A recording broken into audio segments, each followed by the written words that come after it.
ఆయన మాలో ఒక కుటుంబ సభ్యుడిగా ఉన్నారు. ఆయన చాలా సౌమ్యంగా ఉండే మనిషి. అటువంటి ఆలోచనలు ఏం లేదు. ఒక చెక్ పెట్టడానికి అవసరం ఏముంది? ఇది పవన్ కళ్యాణ్ గారి నియోజకవర్గం. ఇక్కడ ఎవరు చెక్ పెడతామండి? కంప్లీట్గా ఇది పిఠాపురం అనేది పవన్ కళ్యాణ్ గారి అడ్డా. అది ఇంకా దాని గురించి ఆలోచించి అవసరం లేదు. Thank you.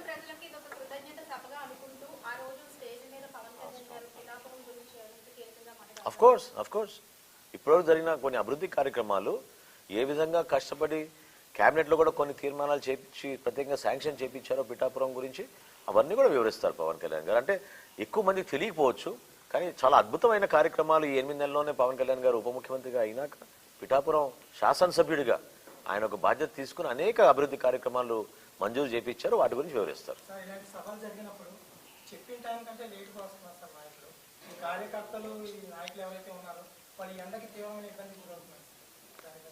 ఏమంటే మేము మా సభ ప్రాంగణం విషయంలో కానివ్వండి, సభ ఏ టైం మొదలవుతుందనే దానిపైన కూడా చాలా స్పష్టత ఉంది మాకు. 4 సాయంత్రం మా సభా కార్యక్రమాలు మొదలవుతాయి. సో ఎవరికి ఇబ్బంది కలగకూడదు, ఎవరికి అసౌకర్యం కలగకూడదు. పవన్ కళ్యాణ్ గారు ప్రతి సందర్భంలో చెప్పేది ఏంటంటే, తిరిగి ప్రయాణంలో వెళ్ళేటప్పుడు అందరినీ మీరు జాగ్రత్త చూసుకోండి, వాళ్ళ ఇంటికి క్షేమంగా వెళ్ళాలి, ఎవ్వరు కూడా ఇబ్బంది పడకూడదు. అందుకే ఇందా చెప్పాను నేను, వాతావరణంలో కొన్ని మార్పులు వచ్చినాయి. మేము అన్ని విధాలుగా పుచ్చకాయలు కానివ్వండి, మజ్జిగ కానివ్వండి, వాటర్ కానివ్వండి, ఓఆర్ఎస్ ప్యాకెట్లు కానివ్వండి, ఎవరు కూడా డీహైడ్రేట్ కాకుండా ఉండడానికి కోసం, అదేవిధంగా సభలో కూడా అందరికీ కూడా ఉంటాయని కూడా ఎవరు ఊహించుంటారు. సో వర్మ గారు కూడా ఆ విధంగా ఇబ్బంది పడ్డారు. అయితే పదవులు ఎవరికి కేటాయిస్తారనేది ఏ పార్టీ అధిష్టానం అది నిర్ణయం తీసుకుంటారు. పవన్ కళ్యాణ్ గారు మనస్ఫూర్తిగా ఎప్పుడు కూడా మాలో ఉన్న నాయకుల్ని కూడా ప్రతిసారి అదే అంటున్నారు.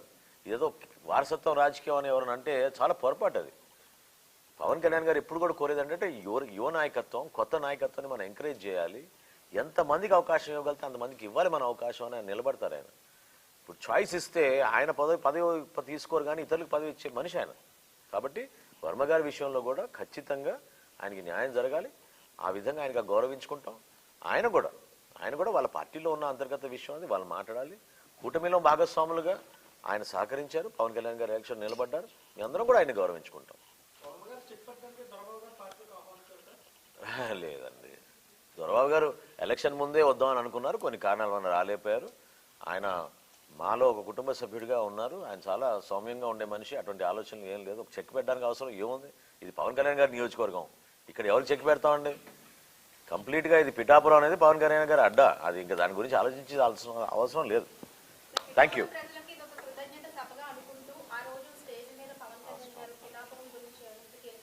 అఫ్ కోర్స్ ఇప్పటివరకు జరిగిన కొన్ని అభివృద్ధి కార్యక్రమాలు ఏ విధంగా కష్టపడి క్యాబినెట్లో కూడా కొన్ని తీర్మానాలు